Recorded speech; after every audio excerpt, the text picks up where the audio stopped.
ओम श्री हरि नारायण। ओम नमो भगवते वासुदेवाय। नमस्कार दोस्तों, आप सभी का स्वागत है भाग्योदय ज्योतिष केंद्र के इस वीडियो में। तो जो आज के इस वीडियो में मैं बात करने वाला हूँ आने वाले 15 दिन जो कि हमारे पितरों को समर्पित है उसके बारे में।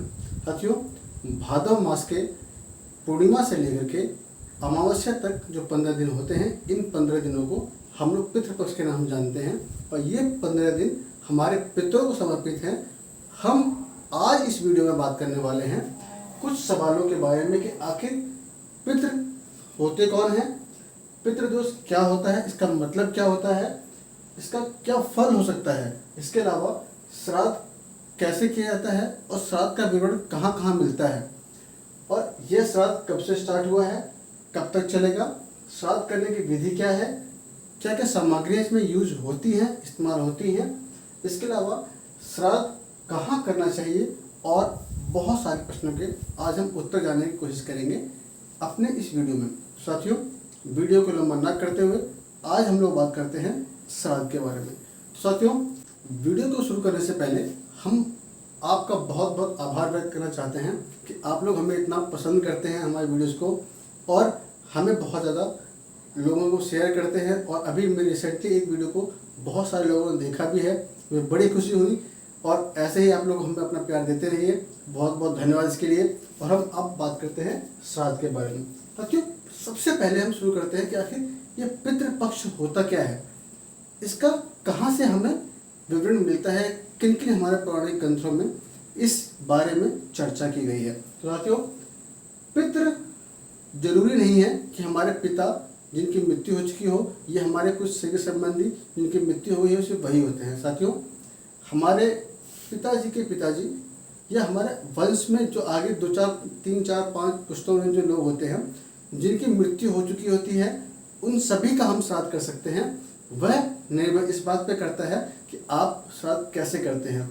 साथियों, कई बार ये बोला जाता है कि जो घर में बड़ा बेटा हो, इसमें छोटा बेटा हो, सिर्फ वही श्राद्ध कर सकते हैं। लेकिन हाँ, कई मायनों में सही भी है, लेकिन जो बाकी बच्चे भी होते हैं, जिससे मान लीजिए किसी के 3 बच्चे हैं तो बीच वाला बच्चा भी श्राद्ध कर सकता है, उसमें कोई मनाही नहीं है। हाँ, लेकिन जो पहला बच्चा होता है, बड़ा बेटा या छोटा बेटा, उसको करने से ज़्यादा फल मिलता है। लेकिन माँ बाप उस तीनों बच्चों के हैं ना, तो अगर तीनों करते हैं तो बहुत अच्छा है, तीनों का परिणाम उन तीनों को जरूर मिलेगा। अगर वो पितृ की सेवा करते हैं इन 15 दिनों में तो पितृ काफ़ी खुश होकर के उनको आशीर्वाद देते हैं। साथियों, आज हम इस वीडियो में ये भी बात करेंगे कि आखिर पितृदोष क्या होता है और पितृदोष किसी कुंडली में होता है तो कैसे परिणाम देता है, कि आप कैसे जान पाएंगे कि आज कुंडली में पितृदोष है या नहीं। साथियों, हम बात करते हैं, मैंने बताया आपको कि पितृ आखिर होते क्या है, पितृदोष का मतलब क्या होता है। साथियों, पितृदोष का मतलब ये नहीं होता कि आपने अपने पिताजी के लिए या फिर अपने पूर्वजों के लिए कुछ नहीं किया तो आपको आपके पितृ या जो बाकी पूर्वज हैं वो फिर नाराज हो गए हैं। साथियों, ऐसा नहीं होता है, पितृ कभी आपसे नाराज नहीं होते हैं। हमारे कुंडली में कई ऐसे दोस्त बन जाते हैं, कई ऐसे योग बन जाते हैं जो हमारे पूर्व जन्मों के कर्मों से ही बनते हैं। वहाँ पर अगर हम लोग अपने जो पितृ वगैरह हैं इनको अगर श्रद्धा भाव पूजा से नहीं करते हैं तो वो जो परिणाम पिछले जन्म में होने वाले थे उन परिणामों को मिल करके ये पितृदोष और ये हमने जो काम गलत किए हैं वो सब मिल करके हमें एक अजीब तरह की परेशानी में डाल देते हैं, जिसकी वजह से हमें बहुत सी समस्याओं का सामना करना पड़ता है। जैसे घर में बेफालतू का कलह होना, जब भी परिवार के सभी लोग सदस्य इकट्ठे हों वहाँ पे झगड़ा हो जाना बिना बात पे। हमें समझ में ये नहीं आता कि हम लोग वहाँ बैठे थे किसी काम से, वहाँ झगड़ा हो गया, आखिर क्यों हुआ। इस तरह की परेशानी जब आए तो समझिए कि आपकी कुंडली में या आप घर के किसी जातक की कुंडली में किसी न किसी प्रकार का पितृदोष है। इसके अलावा काम बनते बनते बिगड़ जाए, घर में किसी अकाल मृत्यु हो जाए, आप किसी ऐसी बीमारी में ग्रस्त हो जाएं कि समझ में ही ना आए कि बीमारी क्या है। डॉक्टर टेस्ट पे टेस्ट किए जा रहे हैं और उसे कोई पता ही नहीं चल रहा कि वो आखिर बीमारी क्या है। साथियों, इस तरह के कई सारे परिणाम हमें पितृदोष की वजह से मिलते हैं या हमारे जो पितरों को नाराज होने की वजह से मिलते हैं। नाराज होते कैसे कैसे हैं, ये सब बहुत लंबी वीडियो बन जाएगी इस चक्कर में, तो मैं कभी आगे आने वाली वीडियो में बताऊंगा इस बारे में। इसके अलावा आपके बच्चे आप कहना नहीं मानते, घर में सिर्फ फीमेल बच्चे ज़्यादा होना, यह सब भी एक तरह से पितृदोष का एक लक्षण होता है। इसके अलावा आपके घर की छत पे पानी इकट्ठा होना एक बहुत बड़ा उदाहरण होता है। आपके घर में, घर की दीवारों में पीपल का वृक्ष हो जाना, ये भी पितृदोष का कारक माना जाता है। अब हम साथियों बात करते हैं, मैंने आपसे बात कर लिया अब तक कि आखिर पितृ कौन होते हैं, पितृदोष का मतलब क्या होता है और पितृदोष से क्या फल मिलते हैं। साथियों अब हम बात करते हैं अपने मूल मुद्दे पे कि पितृदोष का कहाँ कहाँ पे या श्राद्ध का कहाँ कहाँ पे विवरण मिलता है। साथियों गरुड़ पुराण के 13वें अध्याय में, मार्कंडेय पुराण के में भी काफ़ी हद तक इसका जिक्र मिलता है। इसके अलावा भगवत गीता में काफ़ी जगहों पर भगवान कृष्ण ने जब अर्जुन से बात की है तो वहाँ पितरों के बारे में बहुत कुछ समझाया है। आप चाहें कभी गीता का पास हो तो आप उसे पढ़ के देखिएगा। कई अध्यायों को मैंने इसलिए किसी पर्टिकुलर अध्याय का नाम नहीं लिया क्योंकि वहाँ पर कई अध्यायों में कहीं न कहीं उस चीज़ का जिक्र है। तो ये 3 ग्रंथ थे जिनमें आपको पितृदोष के बारे में या श्राद्ध के बारे में काफ़ी कुछ जान सकते हैं। इसके अलावा गरुड़ पुराण में साफ साफ 13वें अध्याय में लिखा हुआ है कि आखिर 12वें अध्याय में लिखा हुआ है कि अगर किसी के घर में कोई अगर आकस्मिक मृत्यु आती है तो उसके बारे में कैसे उसको श्राद्ध करना चाहिए, नारायण नागबलि कैसे होनी चाहिए, ये सब वहाँ विधान लिखा हुआ है। इसके अलावा 13वें अध्याय में यह सब भी लिखा हुआ है कि हमें श्राद्ध कैसे करने चाहिए, सपिंडी श्राद्ध कैसे होते हैं, इनका किस स्थान पर श्राद्ध होना चाहिए आदि बहुत सारी चीज़ों का विवरण 13वें अध्याय में दिया हुआ है। मेरा आपको सलाह यह है कि अगर आपके पास कहीं गरुड़ पुराण की किताब मिलती है आप ले करके उसे पढ़ के देखिएगा, आपको काफ़ी हद तक जानकारी मिल जाएगी। क्योंकि अगर मैं सारी जानकारी आपके साथ देने की कोशिश करूँगा तो वीडियो बहुत ज़्यादा लंबी हो जाएगी और मैं वो सारी बातें बता भी नहीं पाऊँगा जो कि आपको बहुत ज़रूरत है। तो साथियों अब हम बात करते हैं कि श्राद्ध कब से शुरू हो रहे हैं और कब तक चलने वाले हैं। साथियों इस बार 2021 में 20 सितंबर 2021 से 6 अक्टूबर 2021 तक श्राद्ध चलने वाले हैं। इन श्राद्ध में हमें क्या करना चाहिए, ये श्राद्ध करने की विधि क्या होती है। तो हमें क्या करना चाहिए कि एक कोई सुयोग्य ब्राह्मण हो उसको अपने घर बुलाना चाहिए, उससे अपने पितरों के लिए तर्पण करवाना चाहिए या फिर श्राद्ध की जो विधियाँ होती हैं वो पिंडदान वगैरह करवाना चाहिए। इसके अलावा कई कई जगह पर उत्तर भारत में हमने ये देखा है कि वो लोग अपने घर की रसोई के सामने, गेट के सामने वहाँ पे 1-2 पिंड बना देते हैं।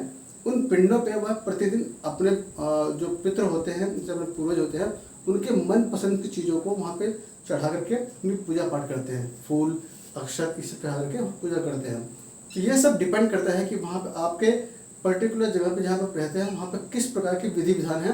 आप ये सब चीज़ें अपने माता पिता से भी थोड़ा जान लीजिएगा क्योंकि हर घर का हर जगह की एक अलग विधि होती है।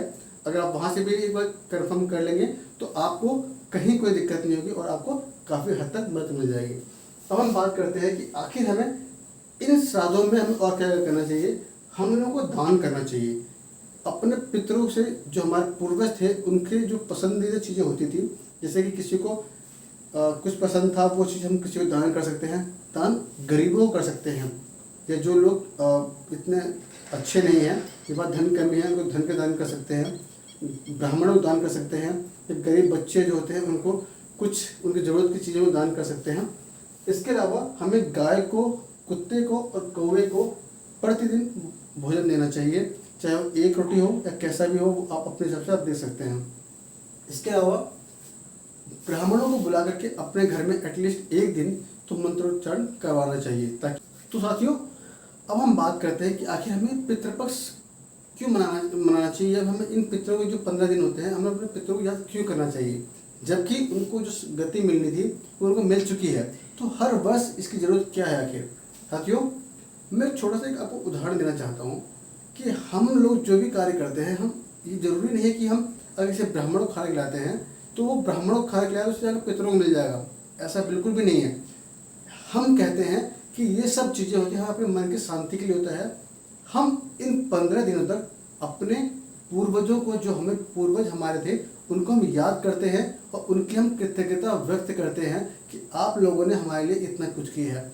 आप देखिए, आप भी एक पिता हो सकते हैं, आप भी एक पुत्र हो सकते हैं। आपको पता होगा कि आपके पिताजी ने आपके लिए कितना कुछ किया है, और अगर आप एक पुत्र हैं तो आपको ये पता होगा ही होगा।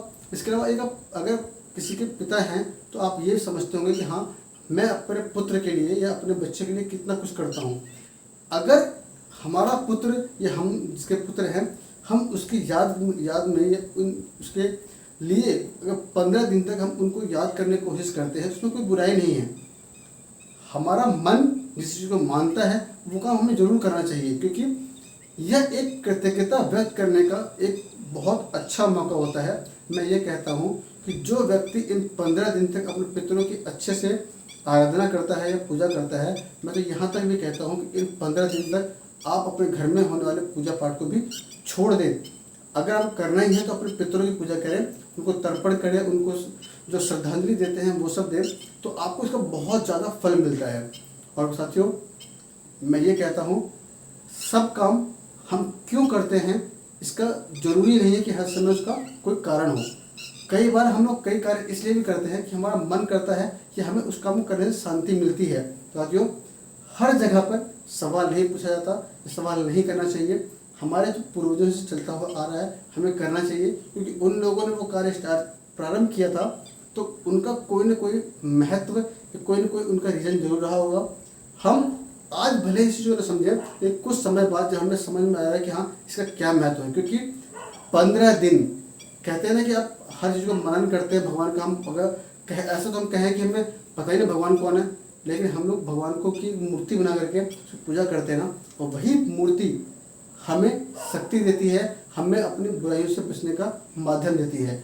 अगर वो मूर्ति हमें दे सकती है तो हमारे जो मन में जो हमारे पितृ हैं, हमारे पूर्वज थे, वो हमें क्यों मदद नहीं कर सकते। तो आप बस यही समझ के उनकी पूजा कीजिए, उनकी आराधना कीजिए। अब हम बात करते हैं साथियों, हमें श्राद्ध किस दिन करना चाहिए।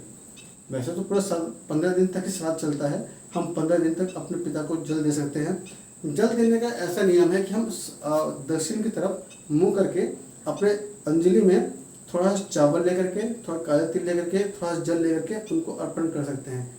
ऐसा माना जाता है कि जो हम अगर उनको ये तर्पण करते हैं तो उनको शांति मिलती है, वो हमारी इस कर्म से उनको बहुत प्रसन्नता होती है और वो अपना आशीर्वाद हमें हमेशा देते रहते हैं। अब यहाँ बात आती है कि हमें श्राद्ध करना किस दिन चाहिए। कहते हैं कि जिस दिन आपके पिता या फिर आपके जो संबंधित हैं, पिता या माता की मृत्यु हुई होती है, उसी दिन, अगर जैसे मान लीजिए कि उनकी मृत्यु एकादशी के दिन हुई है तो आपको एकादशी के दिन ही आपको उनका श्राद्ध करना चाहिए। उस दिन किसी योग्य ब्राह्मण को बुला करके उसको, मैं ये नहीं कहता कि आपको बहुत सारा दान करना है, जितनी शक्ति हो, क्योंकि आपका मन मानना चाहिए कि हाँ ये मैंने काम अपने पिताजी के लिए किया, या ये इस काम को करने से मेरे पिताजी को खुशी मिल सकती है। अब उतना ही करना चाहिए, न कोई कर्ज लेना चाहिए, न कोई फालतू काम करना चाहिए। हाँ, जितनी शक्ति है उतना जरूर कीजिए, क्योंकि आप ये समझ लीजिए कि 15 दिन के लिए आपके घर में आपके पिताजी आए हैं, आपको उनकी सेवा करनी है, उनकी पसंद की चीज़ें बनाइए और उनको अर्पण कीजिए। उनको अर्पण करने के बाद खुद ग्रहण कीजिए। ये बहुत अच्छा तरीका है पितृदोष से मुक्ति पाने का। अब हम बात कर लेते हैं साथियों, यहाँ पे कई बार लोग मुझसे ये पूछते हैं कि हमें श्राद्ध किस दिन करना चाहिए। जैसे कि किसी के पिता की मृत्यु या फिर किसी भी व्यक्ति की मृत्यु एकादशी के दिन होती है, लेकिन उसका जो दाह संस्कार होता है वो द्वादशी के दिन होता है। तो हमें जो श्राद्ध करना चाहिए वो एकादशी को करना चाहिए या द्वादशी को करना चाहिए। तो यहाँ पर मेरा मत ये है कि जिस दिन उनको मुखाग्नि दी जाती है, क्योंकि तिथि भी उसी दिन से काउंट होती है और तेरी भी उसी हिसाब से होती है, तो आपको वो दिन काउंट करना चाहिए। और कई बार ऐसा भी होता है कि हमें पता ही नहीं होता कि किस दिन उनकी मृत्यु हुई। ऐसे में आपको जो अमावस्या वाले दिन तिथि होती है उस दिन सबका श्राद्ध होता है। आप अपने पिताजी की या जो माता जी हैं उनकी श्राद्ध अमावस्या दिन कर सकते हैं। अब हम बात करते हैं कि श्राद्ध में क्या क्या सामग्री इस्तेमाल की जाती है। उसके लिए मौली, रक्षा सूत्र जिसे बोलते हैं, अक्षत, चावल, काला तिल, धूप, रुई की बत्ती, घी, फूल, पान का पत्ता और मिट्टी के 4 जो तरफ जो दिए रखते हैं वो वाला एक छोटा सा दिया आपको रखना चाहिए। इन सब चीज़ों का आप इस्तेमाल करके आप अपने पिता का तर्पण कर सकते हैं या अपने पूर्वजों का तर्पण कर सकते हैं। और इसके अलावा आप रोज़ सुबह शाम इन 15 दिन तक 4 मुँह वाले दिए को जला करके अपने घर के दक्षिण कोने में रखें। आपको उससे बहुत ज़्यादा फल मिलेगा। और तो मेरा मानना यह है कि अगर आप मेरे बताए हुए जो उपाय हैं आप इसको करते हैं तो आपको इसका परिणाम 1 साल के अंदर ही दिख जाएगा आपको कि आपके पितृ खुश होकर के आपको कितनी सारी चीज़ें दे सकते हैं। अब हम बात करते हैं कि श्राद्ध आखिर कहाँ कहाँ कर सकते हैं। श्राद्ध के लिए सबसे उत्तम जगह मानी गई है वो गया, प्रयागराज, हरिद्वार आदि जो पवित्र स्थान हैं, यहाँ पर श्राद्ध करना बहुत उत्तम माना जाता है। इसके अलावा अगर आपके आसपास में कोई नदी है तो आप नदी में भी जाकर के अपना श्राद्ध करवा सकते हैं अपने पिताजी का या अपने जो पूर्वजों का। इसके अलावा अगर आपके पास इतना जगह नहीं है, आपके आसपास में कोई नदी वगैरह भी नहीं है, तो कोई बगल में कोई एक सरोवर हो या फिर यहाँ पे कोई मतलब जहाँ पे जलाशय हो, आप वहाँ पे श्राद्ध का पिंडदान कर सकते हैं। नहीं हो तो आप प्रतिदिन अपने घर में ही श्रद्धापूर्वक अपने पिताजी को तर्पण कर सकते हैं। अब हम बात कर लेते हैं कि आखिर इन पितृ का जो 15 दिन श्राद्ध होता है, हमें क्या क्या करना चाहिए और क्या क्या नहीं करना चाहिए। वेदों या पुराणों में इस तरह से कहा जाता है कि अगर ये 15 दिन की बात है तो 15 दिन में हमें कोई नया काम प्रारंभ नहीं करना चाहिए जो कि बहुत लंबा चलता है। हमें कर्ज नहीं लेना चाहिए, मकान नहीं बनाना चाहिए, नींव नहीं खोदनी चाहिए। इसके अलावा कोई नया चीज़ जो बड़ा हो वो नहीं खरीदना चाहिए, कपड़े नहीं खरीदने चाहिए आदि ऐसे बहुत सारी चीज़ें हैं जिनको आपको काम नहीं करना चाहिए। इसके अलावा अब हम बात करते हैं वो कौन कौन से कार्य हैं हम जो इस समय कर सकते हैं। अपने पितरों को हम याद कर सकते हैं, उनकी फ़ोटो अपने घर की जो दक्षिण दिशा का जो कोना होता है, आप वहाँ पर उनकी फ़ोटो लगा करके वहाँ उनकी आरती कीजिए, उनकी प्रार्थना कीजिए, आपको बहुत अच्छा लाभ मिलेगा। इसके अलावा ब्राह्मणों को दान, गौ को खाना खिलाना, कौवे को खाना खिलाना और कुत्ते को खाना खिलाना आदि काफ़ी अच्छी ये चीज़ें हैं जो कि आप काफ़ी ज़्यादा बेनिफिट दे सकते हैं। इसके अलावा बहुत सी ऐसी चीज़ें हैं जो आप अगर नहीं कर सकते हैं तो आप मत कीजिए, जितना आप कर सकते हैं, लेकिन जो भी करना है अपने को दुखी देख करके नहीं, आप अपनी यथाशक्ति पूजा कीजिए, यथाशक्ति भक्ति कीजिए। मैं ये कभी नहीं कहता कि आप इतना ही काम कीजिए, जरूरी नहीं है। कई बार लोग कहते हैं कि आप कोई हमें रत्न नहीं बताते कि हमें ये रत्न पहनना चाहिए या हमें ये कुछ पहनना चाहिए। हर चीज़ मैं कहता हूँ कि जब कोई काम हम जितने भी उपाय होते हैं वो सब अपने मन की शांति के लिए होते हैं कि हाँ अपने मन की शांति के लिए हमने ये उपाय कर लिया तो हमें वैसे ही करना चाहिए। जैसे हम यहाँ बात कर रहा हूँ कि अगर शक्ति है तो आप एक ब्राह्मण खिलाइए, आपके पास ज़्यादा बजट नहीं है तो आप अपना जो एक ब्राह्मण का खाना निकाल करके आप किसी मंदिर में दान कर दीजिए, वो भी बहुत अच्छा है। पहले ज़माने में क्या होता था कि जो हमारे सभी लोगों के पुरोहित हुआ करते थे, वो पुरोहित अपने जजमान के यहाँ ही खाना खाते थे और पूरे दिन भर कहीं खाना नहीं खाते थे, भोजन नहीं करते थे। तो इस तरह से बहुत सारे जो रीति रिवाज थे वो हमारे पहले से चेंज हो चुके हैं, अब नए रीति रिवाज बन चुके हैं। अब तो आजकल ये होता है कि ब्राह्मणों के पास लिस्ट होती है कि 12 बजे इस फ्लैट नंबर में खाना खाना है, 1 बजे इस फ्लैट पर खाना खाना है। तो वो सब काफ़ी सारी चीज़ें चेंज हो चुकी हैं। लेकिन मेरा मानना ये है कि वो जो करते हैं वो अपने हिसाब से कर रहे हैं, उन्हें कोई दिक्कत नहीं। लेकिन आप लोग जो भी कीजिए अपने मन से कीजिए और कोशिश कीजिए कि जो करते हैं वो अपने पूर्वजों की खुशी के लिए कीजिए। और कोशिश कीजिएगा ये 15 दिन जो होते हैं इसमें कोई सात्विक ही खाना खाएं, ये सात्विक भोजन ही करें, जैसे कि नॉनवेज ना खाएं, अल्कोहल का सेवन ना करें, क्योंकि इन सब से हमारे जो पितृ होते हैं वो काफ़ी दुखी होते हैं। तो मेरा आपसे उनसे रिक्वेस्ट ये है कि 15 दिन तक आप लोग सात्विक खाना खाइए, सात्विक रहिए, भगवान को के साथ साथ पितरों को जरूर याद कीजिए। और मैं तो ये कहता हूँ कि आप सिर्फ 15 दिन नहीं, आप पूरे वर्ष भर जब आपको मौका मिले अपने पूर्वजों का जरूर आभार व्यक्त किया कीजिए, क्योंकि आज आप जो भी कुछ हैं, जितने भी आपकी अर्निंग है, जो भी आप चीज़ें आपके पास हैं, सब उन्हीं के देन हैं। तो साथियों, वीडियो को बहुत लंबा ऑलरेडी हो चुकी है। आप लोगों को कोई प्रश्न हो तो ज़रूर बताइएगा, मुझे आप लोगों को प्रश्न का उत्तर देने में बहुत बहुत खुशी होगी। आप लोगों को बहुत बहुत धन्यवाद।